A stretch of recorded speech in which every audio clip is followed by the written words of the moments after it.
নমস্কার বন্ধুরা, আজকে এই ভিডিওতে আমি তানাও সিজন 2 নিয়ে কথা বলবো, যেটি সোনি লিভে রিলিজ করেছে। এর 6টি এপিসোড আছে এবং প্রতিটা এপিসোডের দৈর্ঘ্য 35 থেকে 45 মিনিটের মধ্যে। তো এর ফার্স্ট পার্টটা যেটা ছিল সিজন 1টা, যেটা প্রায় 1 বছর আগে রিলিজ করেছিল, সেটা কিন্তু বেশ দুর্দান্ত ছিল। কিন্তু সেকেন্ড পার্টটা যদি বলা হয় তাহলে কিন্তু ফার্স্ট পার্টের যেরকম জায়গায় পৌঁছেছিল সেই মান কিন্তু ধরে রাখতে সম্পূর্ণরূপে ব্যর্থ হয়েছে এবং অনেক জায়গাতে আমার মনে হয়েছে বিষয়টা একটা প্রোপাগান্ডার মতো হয়ে গেছে।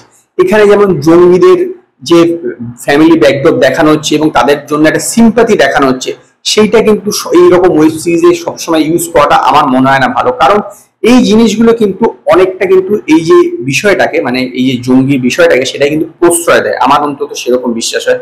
তো এই ওয়েব সিরিজের মানে সিজন 2 গল্পটা হচ্ছে কবিরের ফ্যামিলির উপর একটা থ্রেট আসছে, সেই থ্রেটটা দিচ্ছে আল দানিশ।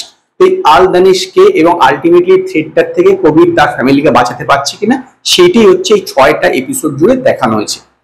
এই পুরো ওয়েব সিরিজটার মধ্যে ভালো দিক যেটা আমার লেগেছে সেটা হচ্ছে, প্রথম হচ্ছে অভিনয়, প্রত্যেকের অভিনয়, সেটা রাজত কাপুর হোক বা মানব এবং অন্যান্য যে স্টার কাস্ট আছে তারা প্রত্যেকেই ভালো অভিনয় করেছে, 1 নম্বর।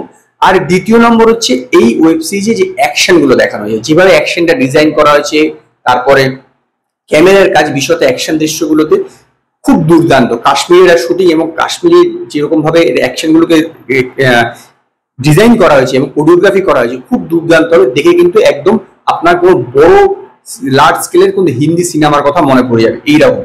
কিন্তু বাকি সময়তে যথেষ্ট বোরিং এবং স্লো পেসে হচ্ছে।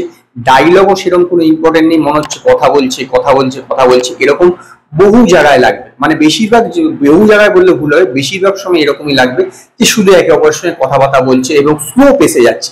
পুরো স্ক্রিন প্লেটা বড্ড বেশি স্লো পেস, যের জন্য অনেক সময় মনে হয় না বোরিং লাগতে শুরু করে। অ্যাকশন দৃশ্যগুলো ছাড়া বাকি কোনো কিছুই কিন্তু ইম্পর্টেন্ট নেই। একদম ফার্স্ট যে সিনটা সেটা বেশ ভালো লাগবে এবং এর পরবর্তী যে সিনগুলো আছে অ্যাকশনের, সেগুলো খুব ভালো লাগবে। ওভারঅল এটা ঠিক আমি ওয়াচ লেভেল বলবো না, বলতে পারেন যে হ্যাঁ দেখতে পারেন। যারা এর ফার্স্ট পার্টটা দেখেছেন তাদের একটা এক্সপেকটেশন আছে, তারা সেকেন্ড পার্টটা সেকেন্ড পার্টটা দেখতে পারেন। না হলে এটা না দেখলেও বিশেষ কোনো ক্ষতি হবে না, কারণ এর মধ্যে না সেরকম একটা কিছু নেই। এবং যেরকম বললাম যে প্রোপাগান্ডা ব্যাপারগুলো থাকে, এই যে বিষয়গুলো দেখানো, এগুলো কিন্তু ঠিকঠাক মেনে নেওয়া যায় না সবসময়। কারণ এখন দেখা যাচ্ছে যে বিভিন্ন ওয়েব সিরিজে এই বিষয়গুলো দেখানো হচ্ছে, জঙ্গিদের তার ফ্যামিলি ব্যাকগ্রাউন্ড কি আছে, তারা কেন জঙ্গি হলো, এইসব ব্যাপারগুলোকে নিয়ে একটা সিম্পাথি ক্রিয়েট করার চেষ্টা করা সবসময়, সেটা কিন্তু আমার মনে হয় না সবসময়। হলে এখানেও আছে, সেটাও আমার ঠিক অতটা ভালো লাগে। ওভারঅল আমার এই তানাওয়ের সিজন 2টা আদৌ কিন্তু বিশেষ ভালোই লাগে। তার কারণ আমি যেটা বললাম যে এটা অনেকটা স্লো পেসে, এই একটা বড় ব্যাপার, মারাত্মক স্লো পেসে, এতটাই স্লো যে এক সময় বিরক্তি এসে যাবে, মনে হবে যে স্কিপ করে করে এগিয়ে এগিয়ে গিয়ে দেখি, এবং ডায়লগও সেরকম ভালো না। তো ওভারঅল সেই কারণেই আমি এই তানাও যে সিজন 2টাকে 5-এর মধ্যে 2 স্টার দেবো। যদি আপনারা তানাওয়ের সিজন 2টা দেখে থাকেন সোনি লিভে, তো আপনারা আমার কমেন্টে জানাবেন আপনাদের এই ওয়েব সিরিজটা কিরকম লেগেছে।